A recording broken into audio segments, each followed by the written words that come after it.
Bible क्या कहती है?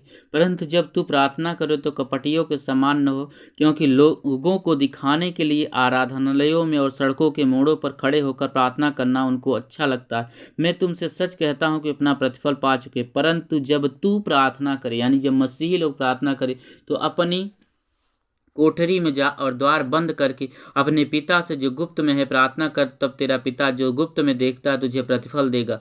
प्रार्थना करते समय अन्य जातियों के समान बक बक न करो, क्योंकि वे समझते हैं कि उनके बहुत ज़्यादा बोलने से उनकी सुनी जाएगी। इसलिए कि तुम उनके समान न बनो, क्योंकि तुम्हारा पिता तुम्हारे मांगने से पहले ही जानता है कि तुम्हें किन किन चीज़ों की आवश्यकता है। तो परमेश्वर हमारी आवश्यकताओं को जानते हैं कि क्या क्या हमारी आवश्यकता है।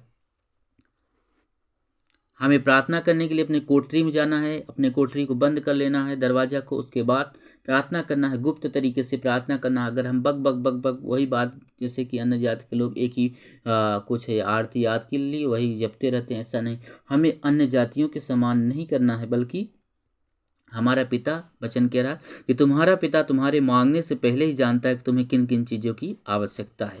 अब प्रार्थना के विषय में कह रहा है वचन मत्ती 6:9, अतः तुम इस रीति से प्रार्थना किया करो, हे हमारे पिता तू जो स्वर्ग में, तेरा नाम पवित्र किया जाए, तेरा नाम पवित्र किया जाए, तेरा राज आए, तेरी इच्छा जैसे स्वर्ग में पूरी होती है वैसे पृथ्वी पर भी पूरी हो। तो परमेश्वर की इच्छा स्वर्ग में पूरी हो रही है, पर पृथ्वी पर नहीं। प्रकाशित वाक्य 12:12 कहता है परमेश्वर का वचन कि हे स्वर्ग और उसमें रहने वाले खुशियाँ मनाओ, हे धरती और समुद्र तुम पर बड़ी मुसीबत टूट पड़ी है, क्योंकि शैतान नीचे उतर आया है, क्योंकि उसका थोड़ा ही समय बाकी रह गया है।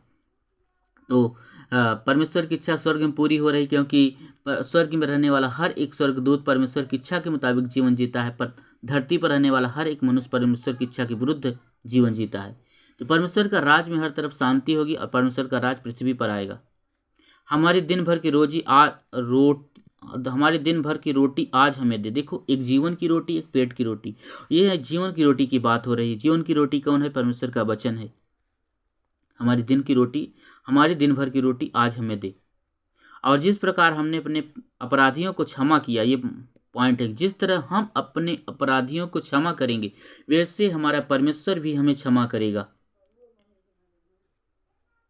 और हमें परीक्षा में न ला, परंतु बुराई से बचा, क्योंकि राज पराक्रम महिमा सदा तेरे ही है। इसलिए यदि तुम मनुष्य के अपराध क्षमा करोगे तो तुम्हारा स्वर्गीय पिता भी तुम्हें क्षमा करेगा, और यदि तुम मनुष्यों के अपराध क्षमा न करोगे तो तुम्हारा स्वर्गीय पिता भी तुम्हें क्षमा न करेगा। तो हम अगर अपने अपराधियों को क्षमा नहीं करेंगे तो हमारा परमेश्वर भी हमें क्षमा नहीं करेगा। वीडियो अच्छा लगे तो चैनल को सब्सक्राइब कर देना। और जैसा परमेश्वर का वचन कहता है, दूसरा पतरस 2:13 कहता है वचन कि परमेश्वर के वादे के मुताबिक हम नए आकाश और नई पृथ्वी का इंतजार कर रहे हैं, जहाँ नेकी का बसेरा होगा। और ऐसा यह 65 परमेश्वर का वचन कह रहा है कि देखो, मैं नए आकाश और नई पृथ्वी का नई पृथ्वी बना रहा हूं। तो परमेश्वर का राज पृथ्वी पर ही आएगा। इस तरह मेरे चैनल को सब्सक्राइब कर लेना अगर वीडियो अच्छा लगे।